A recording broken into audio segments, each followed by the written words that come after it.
And new Sean Strickland. Good Sunday morning, everybody. So we had an incredible UFC event last night. I'm a big MMA fan. I'm a big UFC fan. Not gonna lie, yesterday the fight card last night was incredible. So many good fights, top to bottom, up and down the card. There's so many good fights. The main card, excellent performances from so many guys. You know, in the co-main event, I feel bad for the Japanese dude. I wanted him to win. It was painful seeing what happened to him, but Joshua Van got it done. The Americans came through tonight. Most of our guys won. Some of the fights were two Americans up in there, but most of the fights the Americans won tonight. And there's a couple underdogs that won. I bet on two fights. I don't normally bet on sports, but I was listening to some of the MMA analysts. I was listening to Jorge Masvidal and the Diamond Dustin Poirier, and they were saying to bet on the Ukrainian guy. I believe Masvidal even said bet the house on him. So I was like, all right, fuck it. I'm gonna bet some money on this dude, and he won. I think in the first round. I can't. I always forget his name. I got to remember his name now. Since not only did he win, but he obviously won me some money. I think it's Amosov. Good performance from him. And I fucked around and I took some money on Strickland. Strickland was a big underdog, and honestly, a lot of people were saying the same thing. They had a feeling Strickland was going to win. I really like Strickland as a fighter. I like his personality. He's funny. I don't care what you think. Strickland is a funny guy. He's entertaining. His fights aren't always the most exciting, but you know what you're going to get with Strickland. He's a very consistent fighter, and he's honestly really talented. And he's the first man to beat Khamzat Chimaev, and not just made him look human in the fight.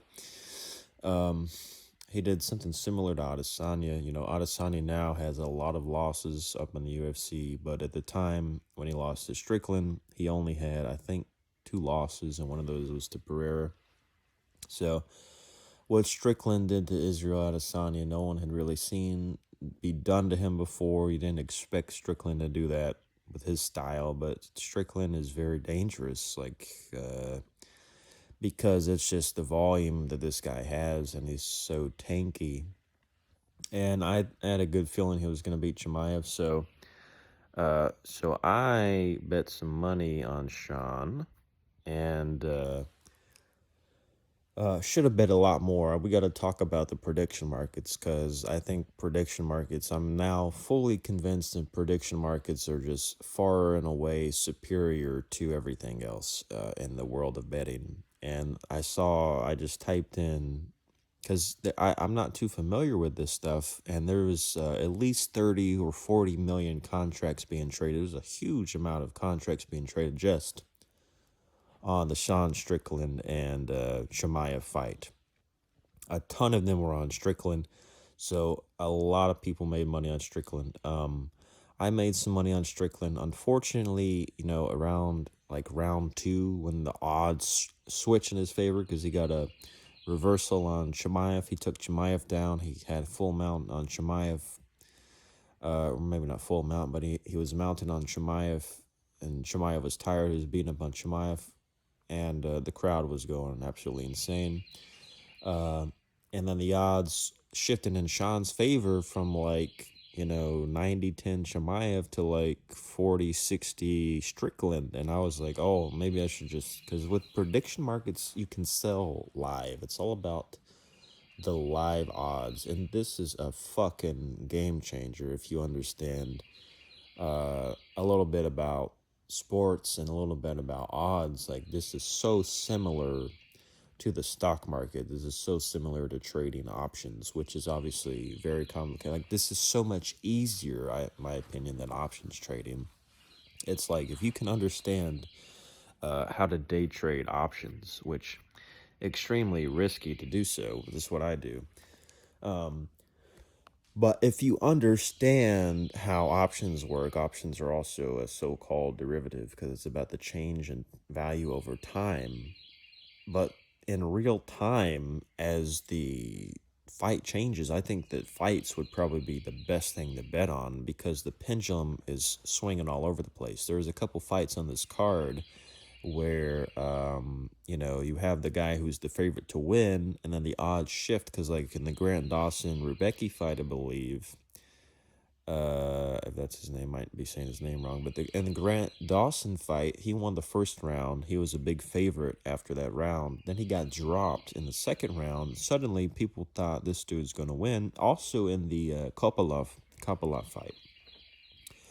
Kopylov was fighting Tulo, I think his name is. Sorry if I'm getting the names wrong. And for some reason, Kopylov came in as a big underdog, and then he was getting, he was losing, and then he dropped the other guy, and then the odds went crazy in his favor. So what I think is if you manage to bet, if you can pick correctly, if you're a good picker, right, anything can happen in sports, which is the one thing that makes it dangerous. But I think, like in the Joshua Van and Tatsuro Taira fight, I wanted the Japanese guy to win. I have nothing against Joshua Van. I think Joshua Van's cool too, but they cannot get, for the life of them, a Japanese champion in the UFC. It really sucks. A lot of these guys that, we need a new A to be, somebody like a new A to be in MMA, because these guys just aren't good strikers for the most part.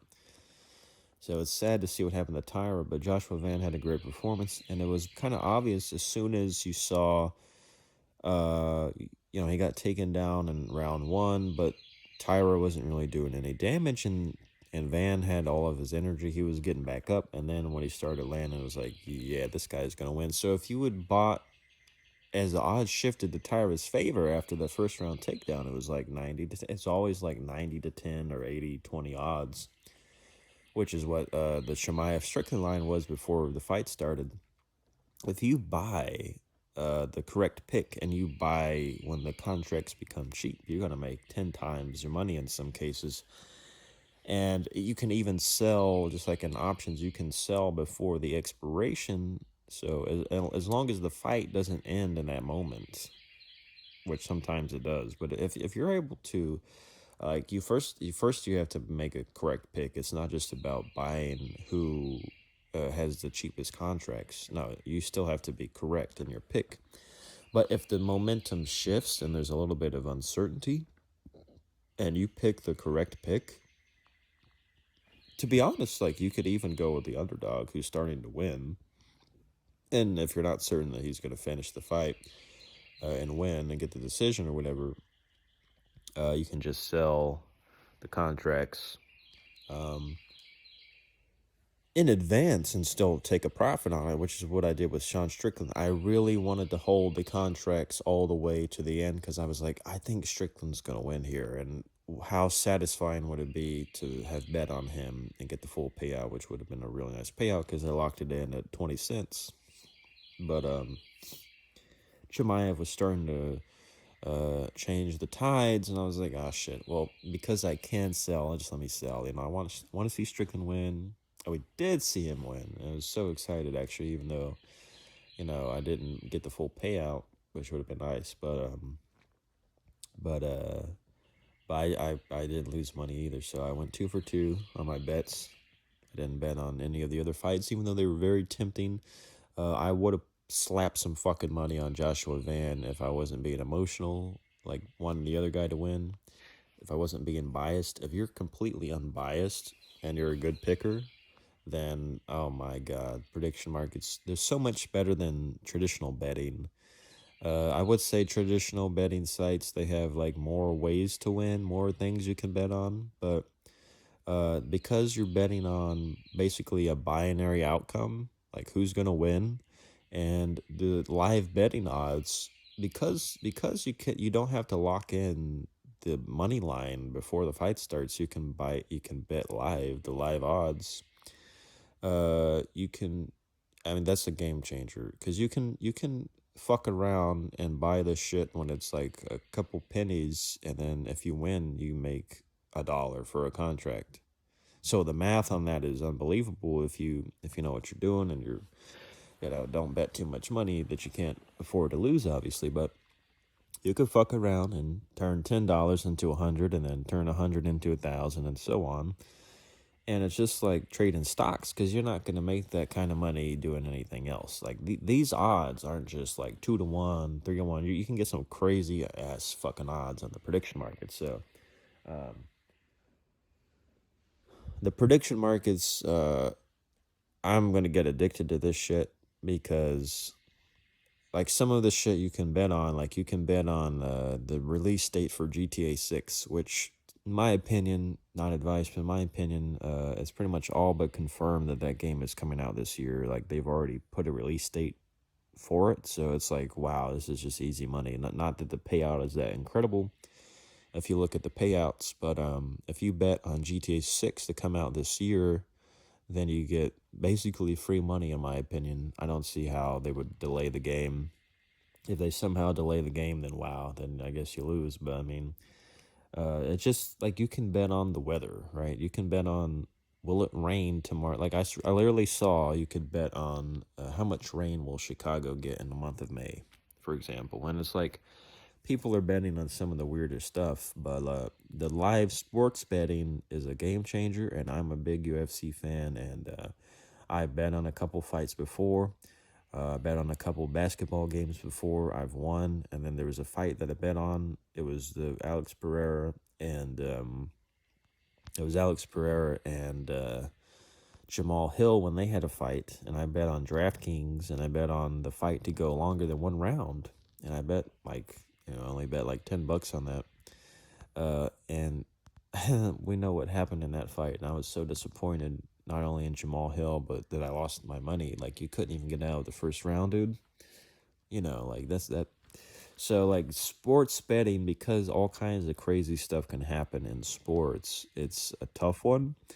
But I mean, tonight had just an amazing card. A lot of the best fighters that you kind of predicted would win, they were winning. There weren't too many crazy upsets. There were just like some crazy moments in the fight. And if you capitalize on that, and you're confident in your pick, again, you can just sell the contracts when they're in your favor, but they move very quickly. You got to be careful.